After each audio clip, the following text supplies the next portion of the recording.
કે જાત કમાણી કરીને ખાય ઈ સિંહની જાત, ભૂખ્યો રે પણ કોઈ દી ખડ નો ખાય ઈ સિંહની જાત.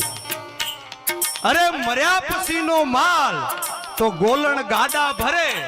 જંગલમાં કોઈક જાનવર મરી જાય ને એ ગોલણ એને ગાડામાં ભરીને લઈ જાય.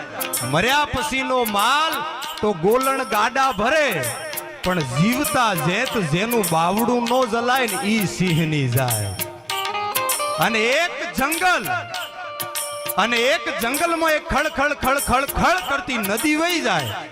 એ નદીની એક બાજુ એક હાથી પાણી પીવા માટે આવ્યો અને એક બાજુ હાવજ પાણી પીવા માટે આવ્યો.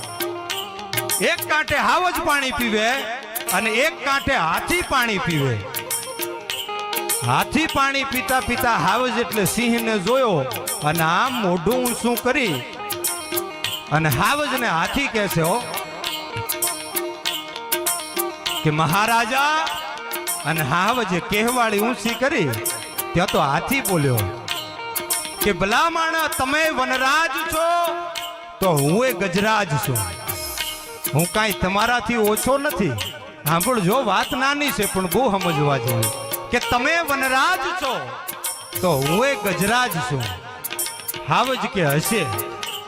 હાથી ફરી પાણીનો એક ઘૂંટડો ભરી કે સાંભળી લો વનરાજ, આમ તો જોવા જાઉં ને તો તમારા કરતે મારી આબરૂ વધારે હો આ જગતમાં. અને હાવજે કહેવાળી ઊંચી કરીને ઘેંક ઘેંક ઘેંક તો કીધો કે શું બોલ્યો, ફરીથી બોલ ને. કે સાંભળી લો વનરાજ, તમારા કરતા આમ જોવા જઈએ ને તો મારી આબરૂ વધારે. હાવજ કે કેવી રીતે? ત્યારે હાથી બોલ્યો કે સાંભળી લો વનરાજ, કદાચ હું કોઈક આ બામણવા જેવા ગામમાં નીકળું કે પાટણ જેવા શહેરમાં નીકળું, હું કોઈ પણ ઘરની આગળ જઈને ઊભો રહી જાઉં, કોઈ પણ શેરીના આગળ જઈને ઊભો રહી જાઉં, કોઈ પણ ઘરે જઈને ઊભો થઈ જાઉં ને તો એ ઘરનો માલિક ઘરની બહાર નીકળે, મને સફરજન ખાવા માટે આપે કાં તો શેરડી આપે, અને વધારે રાજી થાય તો મને 25, 50 કે 500 રૂપિયા આપે.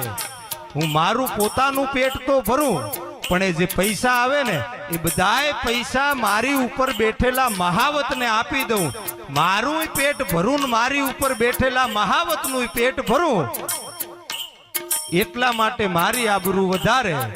અને ત્યાં હાવજે પછી વળતો જવાબ દીધો, આભળ કે હાંભળ હાથીડા. અરે હાંભળ હાથી, તું હાથી છો ને તારી માથે સવારી ઇન્દ્રની છે. તું બજારમાં કે ગલીમાં કે ગામમાં કોઈકના ઘરે જઈને ઊભો રહે ને કોઈ કેળું આપે, સફરજન આપે, શેરડી આપે, 25, 50 કે 500 રૂપિયા આપે. અરે તું હાથી છે એટલા માટે ભીખ માંગતો હારો લાગે. હું હાવજ છું, કોઈની શેરીમાં કે ઘરમાં જઈને પૈસાની ભીખ માંગતો હારો ન લાગું. કેમ કે તારી માથે તો સવારી ઇન્દ્રની છે અને મારી ઉપર સવારી માં ભવાની માં જગદંબાની છે. મારાથી ભીખ નો મંગાય, મારાથી ભીખ નો મંગાય. અને સાંભળ હાથીડા, કે કદાચ તું કોઈક ગામમાં કે શહેરમાં 1 કરોડ રૂપિયાના બંગલાની આગળ ઊભો થઈ જાય તો તને તો કદાચ સફરજન, કેળું, શેરડી કે 25, 50, 500 રૂપિયા મળે, પણ 1 કરોડ રૂપિયાના બંગલાની આગળ હું જઈને ઊભો થઈ જાઉં ને તો પછી કરોડોનો બંગલો એના મકાન માલિકને ખાલી કરીને નીકળી જવું પડે. કરોડોનું ઘર પછી મારું થઈ જાય. હો ભાઈ, મારું હોય સાહેબ. એ હાવજોની ધરતી છે.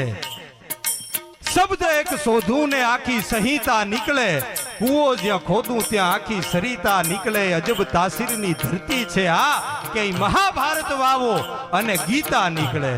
વેરની વાવણી કરો ને એમાંથી જ્ઞાન નીકળે. એવી આ ધરતીને અજબ તાસીરની ધરતી છે.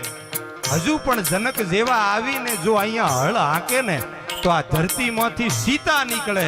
અને હાવ અજાણ્યું ગામ ભલે હોય આ બામણવા, પણ આમાંથી કોઈક ઓળખીતા નીકળે.